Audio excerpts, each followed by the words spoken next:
Piotr, boa tarde à bancada e a toda a nossa audiência. Bom, será estreado aqui, lançado agora, daqui a pouquinho aqui do lado, o grupo de fiscalização parlamentar deste governo. Então, a Câmara, a gente antecipou esse assunto aqui na Jovem Pan, a Câmara agora se organiza para fazer uma fiscalização ferrenha, né, de cada ministro, de cada política pública. Então, olha, nós tivemos aqui acesso à lista, né, em primeira mão.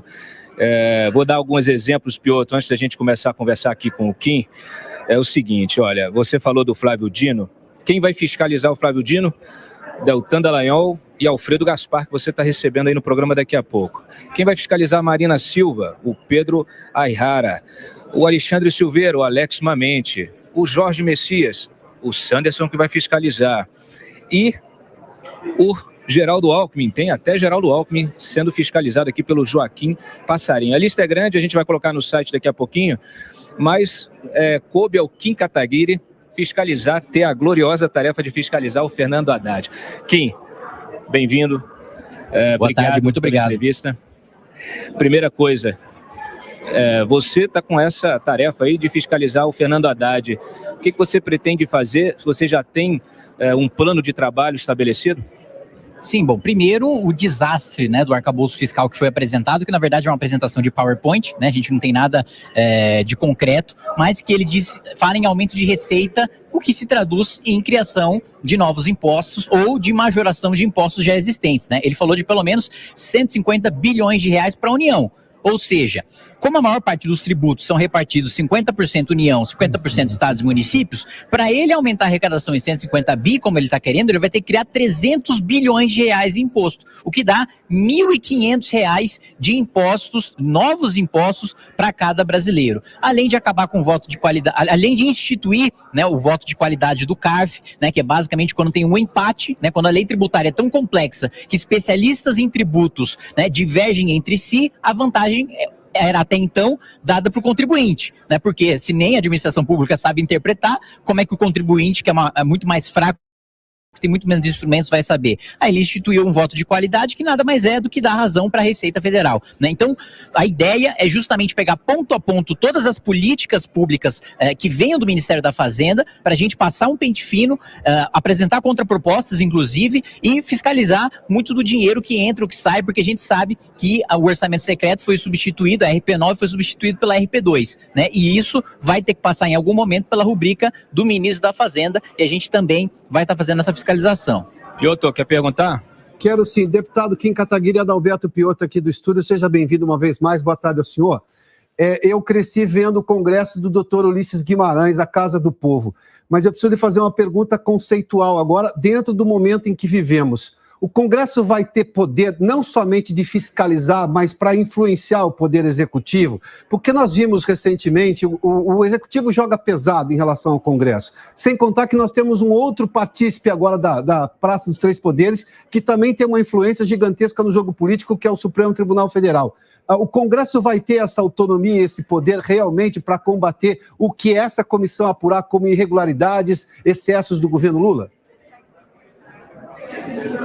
Eu acredito que sim, primeiro porque nós temos diversos instrumentos, né, para fazer a fiscalização do governo. Não necessariamente tudo que venha do Ministério da Fazenda ou de outros ministérios precisa ser processado no Supremo Tribunal Federal. Há várias coisas que são processadas na primeira instância via ação popular, representação ao Ministério Público, representação também ao Tribunal de Contas da União. Mas para além disso, a gente já passou dos 100 dias de governo e o governo não aprovou absolutamente nenhum projeto de sua autoria aqui dentro do Congresso Nacional, o que mostra um governo enfraquecido. Para além disso, né, a gente já teve mais de 10 medidas provisórias que o governo já largou mão, vai deixar caducar e vai apresentar projeto com urgência, demonstrando mais uma vez fraqueza, né? Eu não me lembro, desde 88, a medida provisória, que é essa herança que a gente tem do decreto-lei, você tem um presidente da República que deixou uma medida provisória caducar para negociar um projeto com urgência constitucional. Então, Lula está assumindo mais fraco do que nunca, lembrando que saiu pesquisa recente mostrando que nos primeiros 100 dias de mandato, Lula, desde 85 para cá, da série histórica, é o presidente da República mais impopular que nós tivemos na história, né? Então ele está bem enfraquecido e dentro do Congresso Nacional ainda não tem base.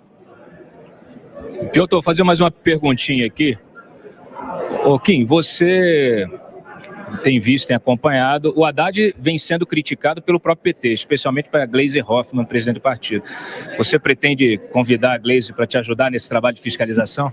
Olha, Cláudio, é bastante difícil competir com o PT na crítica ao Haddad, porque nem eu chego ao ponto de falar, né, como o Lindbergh Farias falou, que o arcabouço fiscal é um pacto com o demônio.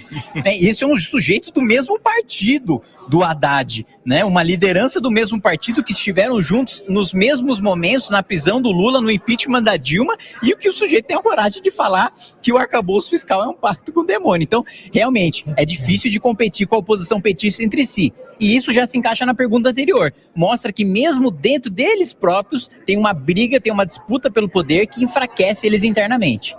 Piotr.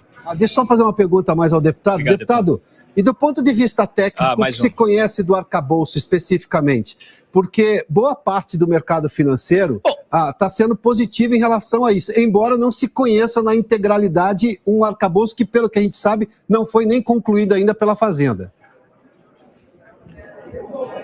Perfeito, não foi concluído, não tem texto, mas o que eu tenho conversado, né, com interlocutores do mercado financeiro é que eles já não esperavam nada, né? Só o fato de ter alguma coisa já serviu para amenizar um pouco os ânimos do mercado. Mas a análise de todos, assim, os economistas com quem eu tenho conversado, de instituições financeiras, inclusive, é de que o cenário apresentado pelo Haddad não é realista, não vai acontecer. Esse aumento de arrecadação, essa criação de novos tributos com o crescimento da economia que ele está esperando, não vai acontecer. O que a gente sabe é que isso é muito esquisito, né? Numa âncora fiscal, ele colocou um piso de gasto, que é de 0,6% real acima da inflação, quando antes a gente tinha um teto até o gasto da inflação. Eu até concordaria, e eu até estava na expectativa de poder votar esse marco fiscal, mesmo sendo de oposição, se você tivesse, de fato, uma limitação de gasto real e efetiva, num cenário real. Mas o que o Haddad está propondo, né, é um gasto de 0,6% a 2,5% real, né, da arrecadação, do aumento de arrecadação